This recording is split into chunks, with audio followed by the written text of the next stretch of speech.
আমরা মানবতাকে টুকরা টুকরা করতে চাই না। আমরা ছোট্ট একটি দেশ, বিপুল সংখ্যক মানুষ, এই সবগুলো মানুষ আমরা মিলেমিশে থাকতে চাই, চলতে চাই।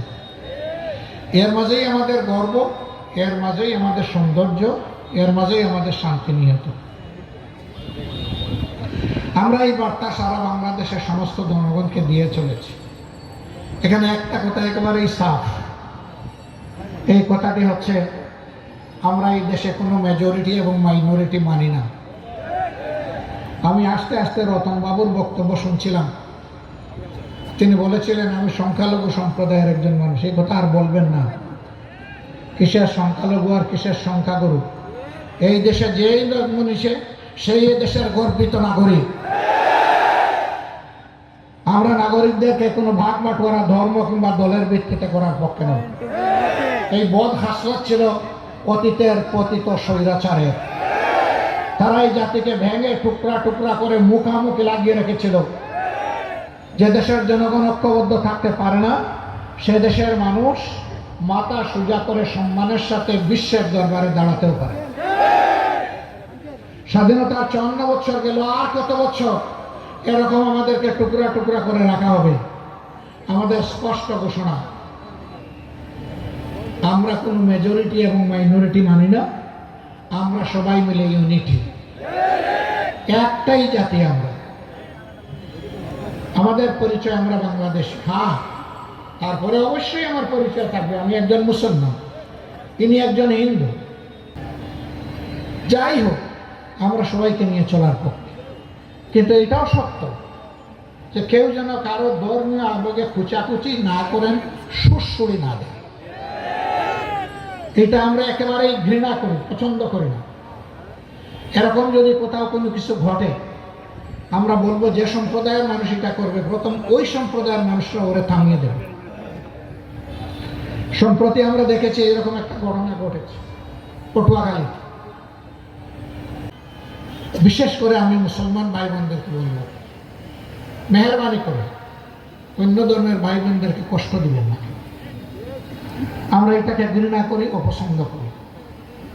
যারা মেজরিটি মাইনরিটির জিগির তুলে রেখেছিলেন, আমি আল্লাহর উপর ভরসা করে বুকে হাত দিয়ে বলছি, তারা যাদেরকে মাইনরিটি বলতেন, এই ভাইদের সম্পদ, ইজ্জত এবং তাদের জীবনের উপর সবচাইতে বেশি ক্ষতি সাধন করেছে তারা। আমি দাবি জানাবো, বাংলাদেশ সরকার এবং জাতিসংঘের যৌথ উদ্যোগে 1972 সালের 10 জানুয়ারি থেকে আজকের দিন অর্থাৎ 2025 সালের এই 26শে ফেব্রুয়ারি পর্যন্ত বাংলাদেশে যত ঘটনা ঘটেছে এরকম, সেইগুলো অনুসন্ধান করে তার শ্বেতপত্র বাংলাদেশের জনগণের সামনে প্রকাশ করে দেওয়া হোক। তাহলে জনগণ জানতে পারবে কারা সত্যিকার অর্থে মানুষ খুন করেছে, ইজ্জত লুণ্ঠন করেছে, সম্পদ লুণ্ঠন করেছে। ভারত সহ দুনিয়ার সকল দেশ আমরা একই বিশ্বসভার সদস্য, জাতিসংঘের সদস্য রাষ্ট্র। ভারত আমাদের নিকটতম প্রতিবেশী। আমরা আমাদের প্রতিবেশীকে অহেতুক কষ্ট দিতে চাই না। তবে আমাদের প্রতিবেশীও যেন আমাদের উপরে এমন কোনো কিছু চাপিয়ে না দেন যা বাংলাদেশের মানুষের জন্য সম্মানজনক নয়, অপমানজনক। যদি এরকম তারা কিছু করেন, দেশের স্বার্থে আমরা সেদিন ভূমিকা পালন করতে কারোর চোখের দিকে তাকাবো না। আমরা বিবেকের দিকে তাকিয়ে বিবেকের দায়বদ্ধতা থেকে আমরা আমাদের দায়িত্ব পালন করতে বাধ্য হব। এদেশের ইসলামপ্রিয় দেশপ্রেমিক জনগণের নেতৃত্বে যদি সরকার গঠন হয়, তাহলে আপনাদের দাবি হবে আমার দাবি, এবং দাবি আর উত্থাপন করতে হবে না। বরঞ্চ বৈষম্যহীন বাংলাদেশে যে এলাকা বঞ্চিত, সেই এলাকা সবার আগে তার পাওনা ফেরত পাবে ইনশাআল্লাহ। আর যে এলাকা পেয়ে গেছে তারাও বঞ্চিত হবে না, তারা পাবে তাদের ন্যায্য হিস্সা। কিন্তু আগে দেখা হবে বঞ্চিত এলাকা। আমরা বাংলাদেশকে একটা মানবিক বাংলাদেশ হিসাবে গড়ে তুলতে চাই। আমরা বাংলাদেশকে আর গডফাদারদের বাংলাদেশ দেখতে চাই না, গড মাদারদের বাংলাদেশও দেখতে চাই না, মাফিয়া তন্ত্রের বাংলাদেশ দেখতে চাই না, পেশিবাদের বাংলাদেশ দেখতে চাই না। 2006 সালের 28 অক্টোবর থেকে 2024 সালের 5 আগস্ট পর্যন্ত ফ্যাসিবাদীদের হাতে যারা জীবন দিয়েছেন, আমি তাদের সকলের প্রতি গভীর শ্রদ্ধা জ্ঞাপন করছি। সম্মানিত ভাইরা, আপনারা জানেন, বিশেষ করে 24 আন্দোলনে যারা জীবন দিয়েছেন, আমি এবং আমাদের প্রিয় দল প্রত্যেকটি শহীদ পরিবারে গিয়ে আমরা হাজির হয়েছি, তাদেরকে সান্ত্বনা দিয়েছি, তাদের জন্য দোয়া করেছি, তাদের কাছ থেকে দোয়া চেয়েছি। এরপরে যারা আহত পঙ্গু হয়েছিল, আমরা এখন তাদের দুয়ারে দুয়ারে ঘুরি। এ সংখ্যাটা বিশাল, 34,000।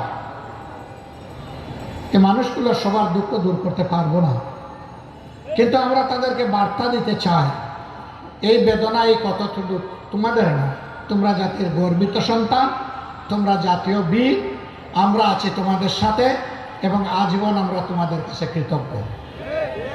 আমাদেরকে কেউ কেউ মাঝে মাঝে এখনো ভয় দেখান, ধিক্কার জানে। তারা বলেন এই হলে ওই হলে আবার আপনাদের ফাঁসি হয়ে যাবে। আরে ভাই, কারে ফাঁসির ভয় দেখান? যারা শহীদ হওয়ার জন্য উন্মুখ, যারা পাগল, তাদেরকে ফাঁসির ভয় দেখান। এই ভয় করলে আমাদের নেতৃবৃন্দকে ফাঁসির কাস্টে দাঁড়াতে হতো না, পাতাটনের উপর দাঁড়াতে হতো না এবং ফাঁসির রশি গলায় নিতে হতো না। এরকম একটা দেশ করতে চায়।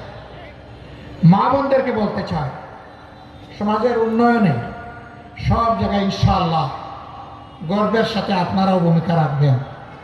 সাথে যে দুইটা জিনিস এখন পান না, সেই দুইটা জিনিসও পাবেন। একটা হচ্ছে মর্যাদা, আর একটা হচ্ছে নিরাপত্তা। এই মর্যাদা এবং নিরাপত্তার সাথে আপনারা দেশের উন্নয়নে অবদান রাখবেন ইনশাআল্লাহ। আসুন বাংলাদেশটাকে এমনভাবে আমরা গড়ে তুলি যে দীর্ঘ 54 বৎসরের যত জঞ্জাল সবগুলা শেষ করে দিয়ে আমরা যেন এমন একটি বাংলাদেশের নাগরিক হতে পারি, দেশে কিংবা প্রবাসে সর্বত্র বলতে পারি, আমি গর্বিত, আমি বাংলাদেশের নাগরিক। সেই বিজয় সূচিত হোক। সামনে সাংবাদিকবৃন্দ, সম্মানিত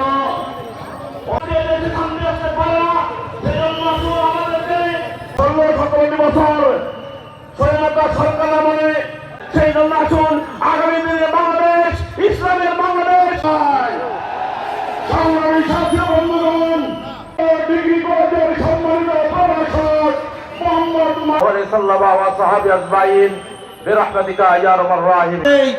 আজকেও আমাদের এই সমস্যাগুলোকে সমাধান, আপনারা এই ফুলকপি মার্কাকে মনে রাখবেন।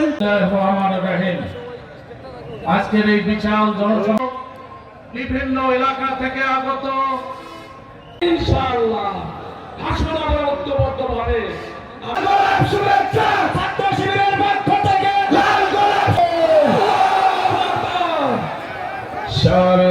এবং আধিপত্যবাদী শক্তি আতঙ্ক, ভারতীয় আধিপত্য শুভেচ্ছা।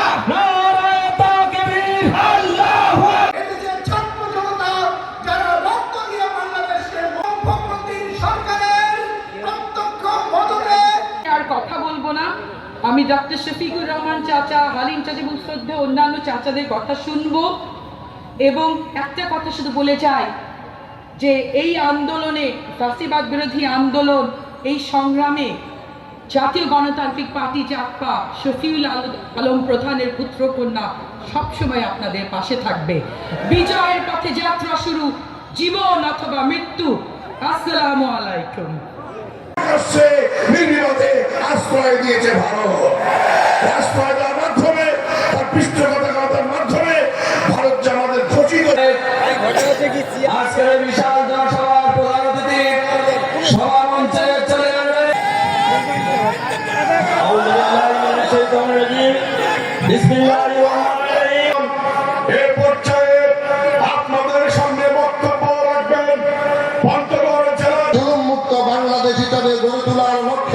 আমাদের আমিরে জামাত ডক্টর শফিকুর রহমান সাহেবের হাতকে শক্তিশালী করে। ধন্যবাদ।